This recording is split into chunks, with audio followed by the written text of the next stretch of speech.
Dumnezeu să binecuvinteze. Marcu 1, versetul 35. 10 de dimineață, când încă era foarte întuneric, Iisus s-a sculat, a ieșit și s-a dus într-un loc pustiu și se ruga acolo. Și se ruga acolo. Sper că în această săptămână gândurile împărtășite te-au încurajat ori să continui să te trezești înainte de răsăritul ca să te rogi sau măcar să începi câteva zile să faci lucrul acesta, pentru că până nu încerci și nu doar să încerci, dar să fii determinat să faci asta în mod repetat, va fi greu să vezi, măcar așa, să ai o mică percepție despre cât de mult pierzi. Acolo, Domnul Iisus se trezea și se ducea într-un loc pustiu și se ruga acolo unde Dumnezeu a poruncit binecuvântarea. Voi explica imediat, va trebui să citesc mai întâi un alt text care se află în cartea Împăraților, 1 Împărați și capitolul 17, versetul 8. Atunci cuvântul Domnului a vorbit zicând: ridică-te, du-te la Sarepta, care aparține de Sidon, și locuiește acolo. Iată că am poruncit unei văduvă de acolo să-ți asigure hrană. Și știm ce s-a întâmplat, da, acest cuvânt. Du-te la Sarepta, care aparține de Sidon, și locuiește acolo. Mai departe, voi să ai câteva versete, de fapt mai sus, versetul 2, înainte de versetul care l-am citit. Apoi cuvântul Domnului a vorbit lui Ilie zicând: pleacă de aici, du-te spre răsărit și ascunde-te lângă Iuedul Cherit, care se află la răsărit de Iordan. Vei bea apa din Iued, l-am poruncit corbilor să-ți asigure hrană acolo. Acolo. Când Ilie este trimis, vine o perioadă grea. În primul rând Dumnezeu zice: du-te la Cherit, la torent din Cherit, căci acolo am poruncit corbilor să-ți aducă hrană. Nu oriunde, acolo.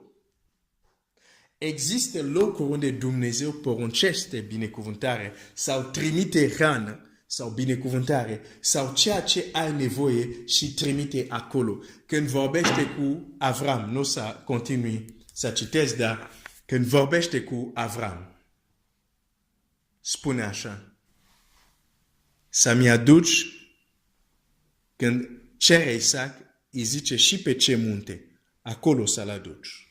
Acolo. Când Domnul Iisus vorbește despre rugăciune, spune așa: iar voi, când vă rugați, când tu te rogi, intre în camera ta, și Dumnezeul tău, care este în ascuns, care vede în ascuns și care este în ascuns, te va răsplăti. Unde? Acolo, în ascuns. Există un loc care le întâlnești pe Dumnezeu. acolo.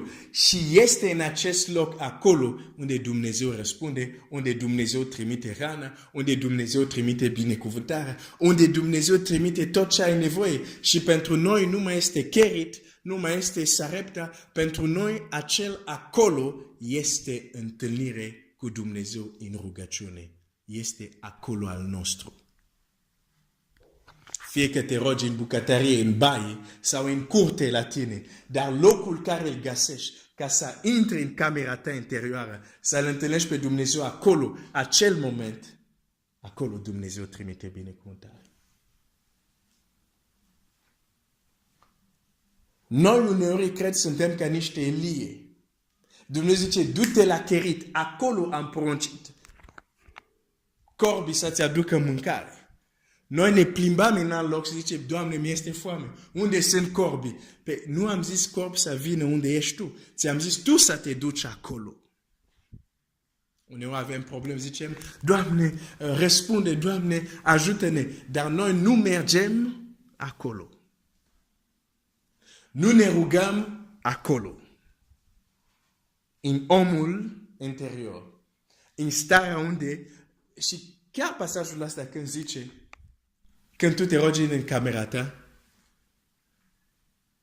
unde este Tatăl tău unde Dumnezeu care vede în ascuns, dar zice, Dumnezeu care stă în ascuns.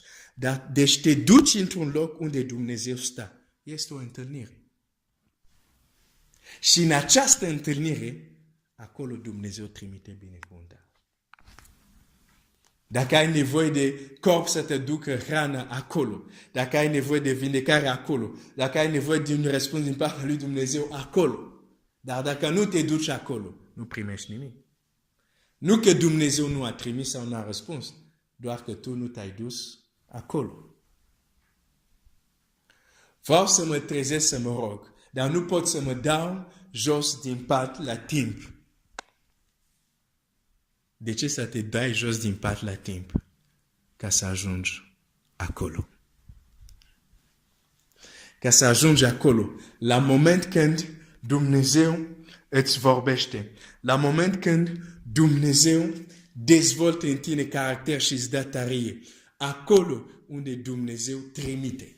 Acolo unde Dumnezeu vede și este prezent și te răsplătește. Acel acolo se numește întâlniri foarte devreme cu Dumnezeu.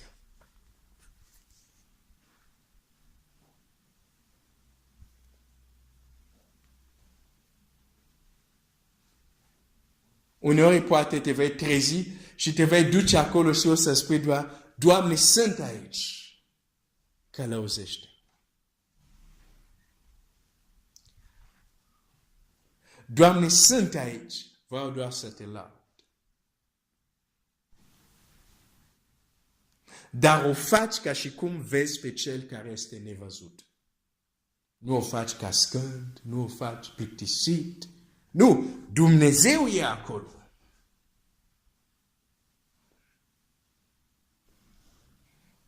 Și Dumnezeu care vede în ascuns. Care te vede. Ce face Dumnezeu? Vede în ascuns. Vede atitudinea cu care vii. Plictisită sau nu? Vede cu atitudinea care vii. Ești motivat sau nu? Vede cu atitudinea care vii. Chiar crezi că faptul că te-ai dat jos de vreme, că El te vede și tu vii din toată inima cu tot, cum să zic, cu toată râvnă. Și în inima ta e sigur faptul că vii, că să te întâlnești cu El, este un timp câștigat și ziua respectivă va fi diferită pentru că te-ai întâlnit cu El. Viața ta va fi diferită pentru că te-ai întâlnit cu El. Dumnezeu vede toate astea. Și Biblia zice, El care vede în ascuns, te va răsplăti. Facă-ți-se după credința ta. Când te duci acolo, du-te cu siguranță că cel care te duci să întâlnești are răspunsul. Cel care te duci să întâlnești, să te închini, te va răsplăti. Poate nu vei vedea imediat. dar ce seamănă omul va secea. Semeni pui o sămânță de închinare, de laudă, de rugăciune cu atitudine corectă, este imposibil, vei recolta. În viața aceasta și în viața care vine. La fel când cel care seamănă pentru firea lui pământească recoltează și alte lucruri neplăcute. Merge în ambele sensuri. De ce să te dea jos în pat de vreme? Pentru că Tatăl tău, Creatorul tău, care te iubește extraordinar, ți-a dat întâlnirea acolo pentru a te binecuvânta. Dumnezeu să te